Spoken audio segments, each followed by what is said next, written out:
अस्सलाम वालेकुम गाइस। तो डिस्कस कर रहे हैं हम लोग इसमें एक बहुत ही important factor. I hope video जब तक आए तो ये हो ना चुका हुआ हो।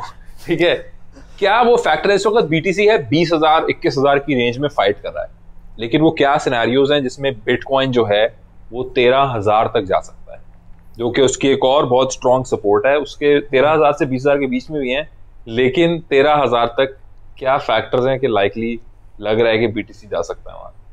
बताओ। मैं अभी फ्यूचर ट्रेड शुरू किया है, तो मैं चार्ट ज़्यादा देख रहा है अभी। तो बीटीसी का डेली चार्ट देख रहा हूँ। ठीक है, उसके हिसाब से तो अभी तक लो ही जा रहा है। लो ही जा रहा है मतलब नीचे ही जा रहा है? अभी और लो जाना बाकी। तुमने लॉन्ग किया हुआ शॉर्ट किया हुआ है? मैं शॉर्ट 5-10% पे खेल रहा हूँ, शॉर्ट लॉन्ग पे।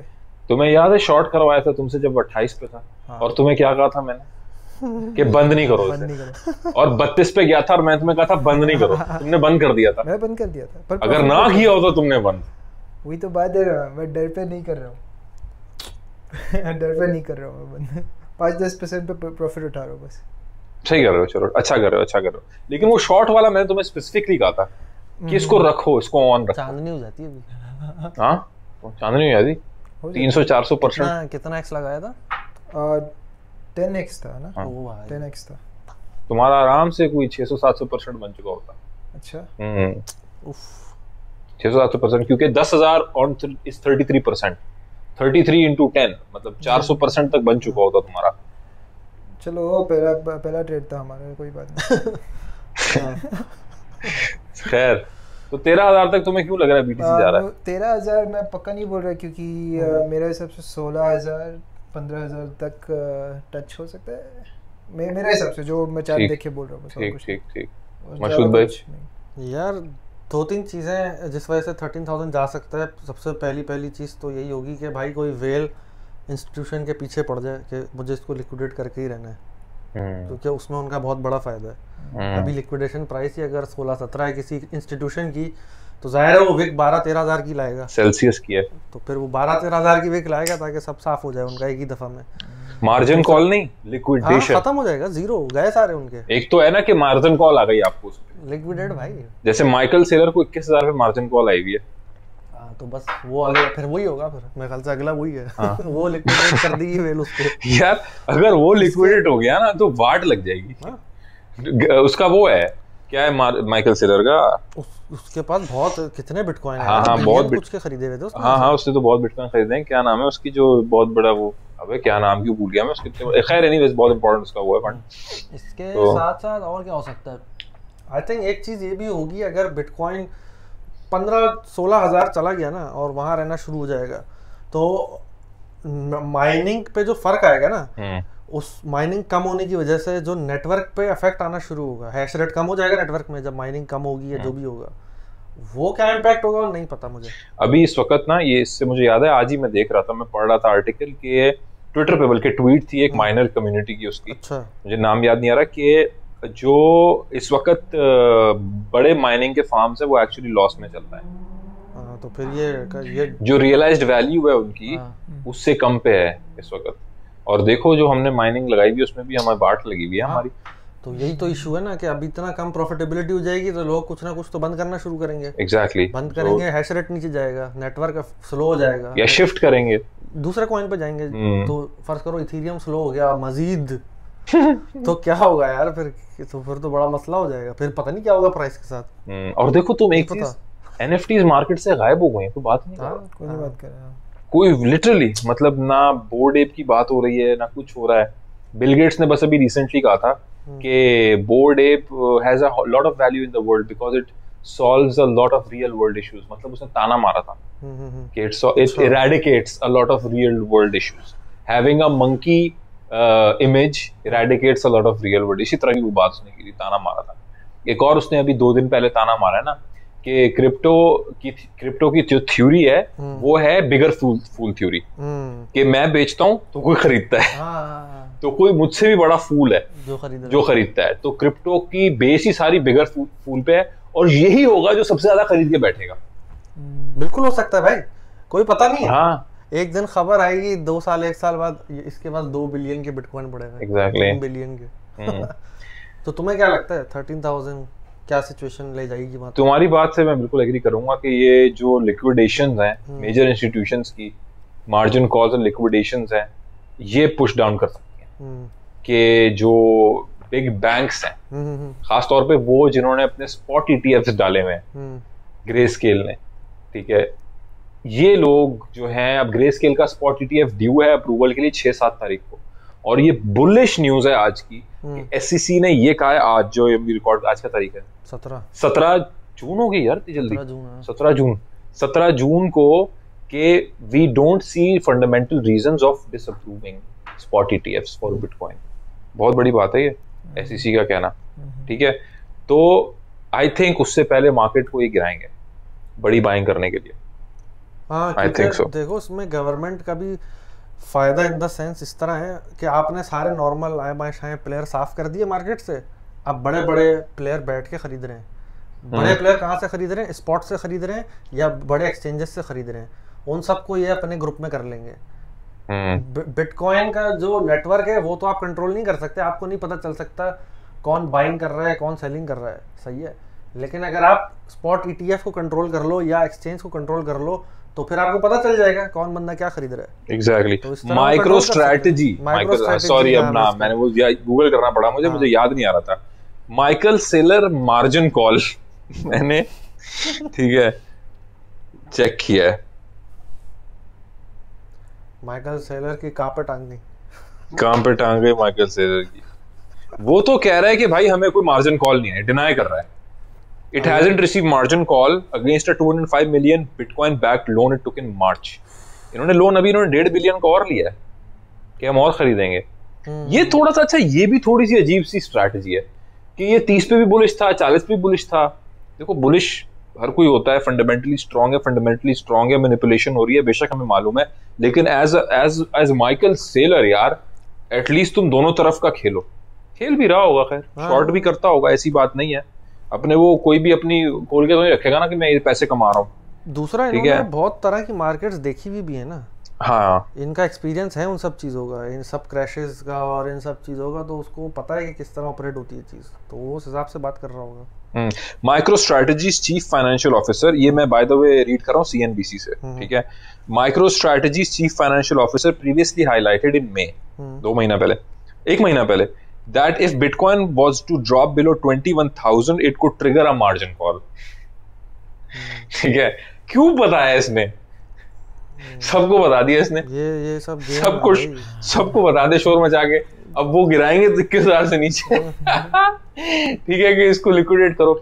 लेकिन एक जो चीज है ना, जो ये माइकल सेलर ने भी आज या कल बोली है, और ये चीज वाकई है कि 200 मूविंग एवरेज बिटकॉइन आज उस पे है, 20,000-21,000 का जो लेवल है, 19 से 21 का ऑलमोस्ट कह लो। ये वो लेवल रहा है 2015 से, जहां से बिटकॉइन हमेशा पंप हुआ है, और आज हम वहीं पे हैं। सभी इतनी जंग हो रही है इस लेवल पे, और माइकल सेलर ने बोला है कि this is the time to buy, enter now. आज या कल उसने बोला है, ट्वीट वगैरह की थी। तो 13,000 की जो बात है, लेकिन फिर भी आई थिंक कि लॉन्ग ऑर्डर्स मार्केट से सारे ये साफ करेंगे, सब साफ करेंगे, बहुत गिराएंगे और उसके बाद ही ऊपर लेके जाएंगे। ये हिस्ट्री ही रिपीट हो रही है, इसीलिए मुझे लगता है कि 13,000 अगेन इज लाइकली। देखो यही हो सकता है माइकल सेलर की, मतलब ये स्पेकुलेशन है, माइकल सेलर की क्या पता स्ट्रेटेजी ही यही हो कि उसने 28-30 हज़ार पे बोला कि हमारी मार्जिन कॉल 20-21 हज़ार पे, या तो वो खुद लाया है या वेल्स ये सुन के और ये देख के इस लेवल पे लाई है प्राइस, ठीक है। ये और इस तरह का फंड फैला के खुद चाह रहा हो कि 12-15 तक आए, मैं और खरीदूं, और मैं उस वक्त खरीदूं और फिर लॉन्ग करूं $1 बिलियन से 10-12 हज़ार पे मैं बिटकॉइन लॉन्ग करूं, और अगले बुल रन में लाख क्रॉस हो गया, अगर 10x यार 1 बिलियन का, इनसेन अमाउंट ऑफ मनी भाई। $10 बिलियन छाप दिया आपने 3-4 साल में, 5 साल में, क्रेजी। अगर 13 पे जाएगा लॉन्ग करोगे? हाँ भाई 20, 17.5, 15, 12.5 लॉन्ग, फिर 10 से नीचे आर या पार भाई। ये तो तुम आज बात कह रहे थे, ताहिर भी कह रहा था कि यार 20,000 का एक बिटकॉइन, अगर किसी का पैसा है 20,000 का बिटकॉइन ले लो, चलो $1,000 से लिया आपने, 500 जो भी है, या $20,000 से किसी ने ले लिया एक बिटकॉइन, ठीक है, अगर ऊपर गया तो 70-80 लाख पे जाएगा, ठीक है, 3-4-5x। अगर नीचे गया तो 10 जाएगा, 5 जाएगा, 1000 जाएगा, वापस ऊपर आएगा इंशाल्लाह। तो नीचे जाएगा तो नुकसान है 10-15-20 हजार का, हाँ ऊपर जाएगा तो 40-50 हजार जेब में आएगा। बट ये है कि अभी मैं देख रहा था बहुत जल्दी में मैंने देखा ग्राफ वगैरह ये वो कि 20,000 की जो सपोर्ट है ना, क्योंकि ये बहुत बहुत मेजर सपोर्ट है, बहुत मेजर सपोर्ट है। इससे पिछली मेजर सपोर्ट वो 28,000 थी, बिल्कुल। उसके बाद अब यही बचा है आखिरी सहारा, बिल्कुल। इसके बाद बहुत नीचे जाके सपोर्ट है, फिर आखिरी सपोर्ट 12-13 हजार 12-13 हजार पे पूरा इतना बड़ा गैप है, उसमें क्या होगा नहीं पता भाई, क्या होगा नहीं पता। एग्जैक्टली। और ये जो 20-28 हजार की सपोर्ट थी, ये सपोर्ट थी हमारी 2020 की जनवरी से, ठीक है, 2-2.5 साल की सपोर्ट थी। और उससे पहले तुम लगा लो 2015 ऑनवर्ड ये, ठीक है, तो आप लगा लो बाकी 4 साल की अब सपोर्ट है जिसपे हम खड़े हैं इस वक्त, ठीक है, वो 4 साल बाकी भी हम इस पे। तो बहुत ही क्रिटिकल पॉइंट है ये और हिस्टोरिक मोमेंट है ये जिसमें हम ये पॉडकास्ट बना रहे हैं, ठीक है, ये एक हिस्टोरिक मोमेंट की पॉडकास्ट है। और आगे आने वाले वक्त में I really feel and believe कि this will age very well, ठीक है, सही है। और हम इंशाल्लाह ही बना रहे होंगे जब मिलियन पे भी होगा बिटकॉइन, ठीक है, सिगार लेके यहाँ बैठे होंगे हम लोग, लेकिन फिलहाल अभी बेलचा लेके बैठे हैं। तो हाँ, यही मुझे भी लगता है सिनेरियोज ऐसे ही हैं। मतलब वही देखो टायर वाली बात है ना भाई, ओवरऑल मार्केट की थीम के हिसाब से बस प्लान कर लो, सिर्फ बिटकॉइन भी नहीं, बाकी स्टॉक हो जाए, कोई और इथेरियम हो जाए, कुछ स्टॉक कितना गिर गए हैं यार, स्टॉक कितना गिर गए हैं, 50% गिर गए हैं, बड़ी बड़ी कंपनियां। मैंने इतना बड़ा एक भंड तो नहीं मैं बोलूंगा, लेकिन मैंने ये किया था, मैंने कॉइन बेस के स्टॉक्स खरीदे थे, ठीक है, $500 के, और वो $500 अभी मेरे हो गए हैं $112। हाँ, बहुत कंपनियों का इस तरह हाल हुआ है सब, मतलब फेसबुक भी बहुत गिरा हुआ है, फेसबुक के भी मैंने लिए हुए हैं, अमेज़न के भी लिए हुए हैं, वो मैंने कल खोल के कोई महीने 1.5 बाद देखा है। अच्छा, देखता ही नहीं खोल के स्टॉक्स को, देखी जाएगी 1-1.5 साल बाद, रखे हैं, ठीक है, यही कर सकते हैं। बल्कि मैं सोच रहा था कि मैं थोड़े और ऐड कर दूं उसमें, ठीक है, लेकिन मैं फिर ये सोच रहा था रिसेशन के बाद अगर नेगेटिव आए, मैंने इसीलिए ऊपर बोला नेगेटिव आने दो, उसके बाद करेंगे या देखते हैं कुछ, ठीक है। तो अब एक ये भी चीज हो गई ना कि पहले स्टॉक हम खरीद, लेकिन जब से क्रिप्टो ज्यादा खरीदना शुरू किया तो फिर ये होता है कि यार क्रिप्टो हो या स्टॉक या क्रिप्टो में डाल दो, ठीक है, एक ये भी एक चीज हो गई है ना मेंटली।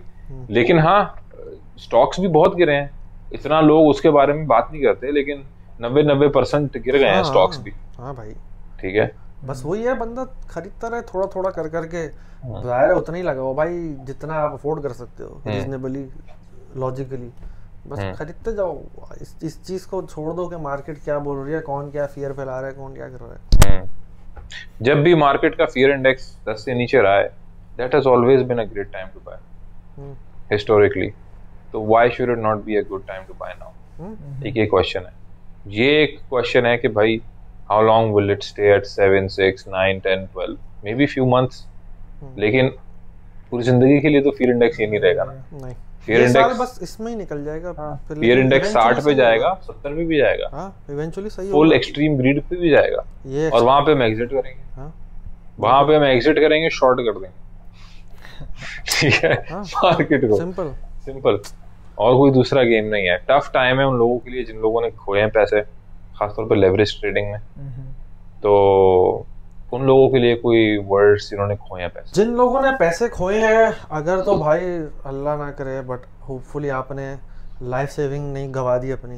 अगर आपने अपनी लाइफ सेविंग गवा दी है तो बस आप पहले आप उस मेंटल लॉस से बाहर आने की कोशिश करो, पैसे को छोड़ दो, ठीक है, उससे आप बाहर आने की कोशिश करो। अगर आपकी फैमिली रिस्पॉन्सिबिलिटीज है वो फोकस करो, आपका पोर्टफोलियो चला गया यार, बहुत लोगों के साथ होता है, सही है। मैं भी एक दफा अकाउंट उड़ा चुका हूँ पूरा अपना, ऐसी बात नहीं है। कौन सा वाला? स्टॉक में था पहले, उड़ गया, खत्म हो गए पैसे, वो लुट गए, लेकिन बनाए भी हैं। लेकिन वही है कि अगर आपकी फैमिली रिस्पॉन्सिबिलिटीज हैं, वो सब हैं, उस पर फोकस रखो, आप थोड़ा थोड़ा जमा करते रहो। इस दफा में सब नहीं डाल देना भाई, थोड़ा थोड़ा खरीदो जो अफोर्ड कर सकते हो आप। पॉइंट भाई, 5 चीजें लिखो जो आपने सीखी हैं खोने के बाद, और वो 5 चीजों से सबक हासिल करो और मार्केट में एंटर हो अब वो सबक हासिल करके, और कोई दूसरी चीज़ नहीं है। और बाकी अल्लाह का शुक्र करो कि बहुत लोग बहुत सारी चीज़ें खो देते हैं, आपने सिर्फ कुछ कैपिटल अपना गवाया है। टेंशन होती है बिल्कुल, पैसे से बहुत सारे ऑप्शंस ओपन होते हैं, फ्रीडम लाइफ में पैसे से आता है, सीधी बात है, पैसा ज़रूरी है बहुत, लेकिन सब कुछ नहीं है। तो प्लीज़ उससे आप सबक हासिल करो क्योंकि ब्लेम करना बहुत आसान होता है, इसकी वजह से हुआ है, ये हुआ है, वो हुआ है, मैनिपुलेशन हुई है ये, लेकिन एज एन इन्वेस्टर या कुछ, आप हर तरह की मार्केट में आपको पता होना चाहिए कि मैंने अब कैसे बिहेव करना है, और ये खो के ही बंदा सीखता है ज़्यादातर। हाँ अक्षय भाई। तो यही है कि अगर खोया है आप लोग ने, तो आप यही सोच के पहली बात तो यही सोच के एंट्री करना चाहिए था कि इसमें खोने लगा हूँ, ये भी हाँ कि ये पॉसिबिलिटी है, पॉसिबिलिटी है, करेक्ट। और अगर ये सोच के नहीं एंट्री किया तो फिर आई एम सॉरी आप लोग के लिए।